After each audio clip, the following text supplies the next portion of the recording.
Hello, everyone. Thank you for watching CCN Crown City News, your neighborhood. I'm Tammy Devine.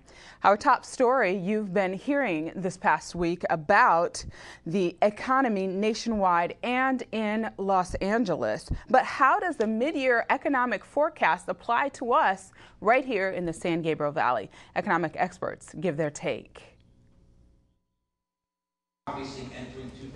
In the economic tug of war, bear markets beat the bull lately for a number of reasons. Because you've got to get the housing sector righted, you've got to get the financial sector, people have to regain trust in financial services, you've got the auto industry in the U.S. struggling, and then you have high gas prices.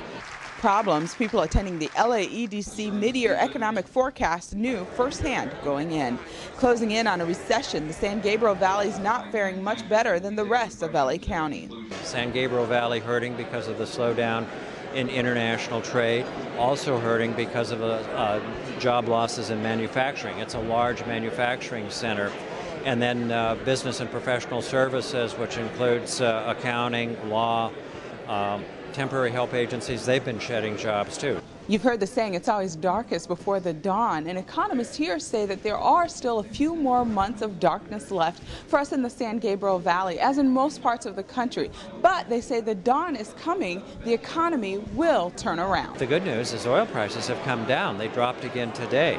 So there may be some better news on the horizon. While American businesses here may be hurting, economists say foreign direct investments, or FDI, are on the rise. About 1 in 10 jobs depends on FDI, with mostly Asian and European countries employing about 4% of the LA County workforce. They're bringing new money into Los Angeles County, and along with the money, they're bringing technology and skills and international connections and lots of jobs.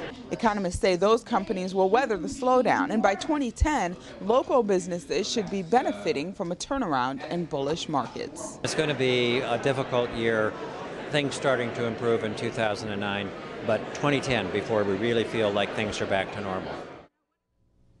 And of course, you heard economists say that our neighboring counties, Ventura, Orange, and San Bernardino counties, are already facing a recession. They say we're not quite there yet, but that we're close when you look at year-to-year drop-offs of employment. And did you like how I did that? Several places at once there, huh? Now look at some other stories this past week right here in the San Gabriel Valley. Here's just a couple of the major crimes police are investigating in the SGV. First, sheriff's deputies say a white female adult was found shot to death in the 500 block of West 3rd Street in San Dimas at about 5 p.m. on Sunday. Anyone with information there can call 323-526-5541, the Sheriff's Department. In West Covina, police arrested 23-year-old DJ Luis Perez after they say that he slashed and stabbed a couple of partygoers after an argument with the host, then ran over a couple of others as he left. The victims are all expected to live. Police say Perez will be charged with attempted murder. And you saw the pictures there. Pasadena firefighters say 3 minors have been arrested in connection with a large brush fire started in the rear of 1620 Carriage House Road near Hastings Ranch around 3 p.m. Friday. When firefighters arrived, the flames had burned about an acre and were moving away from the homes. It took a little more than 3 hours to put out the fire. Paramedics did take 1 firefighter who suffered from heat exhaustion on the scene to the hospital.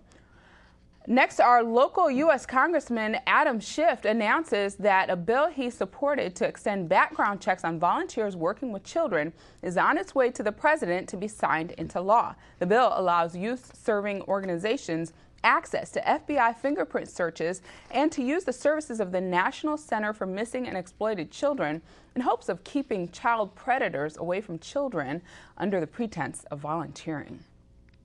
Much more news ahead. The new members are seated after elections, but the battle may not be over. You're watching CCN Crown City News, your neighborhood. We'll be right back.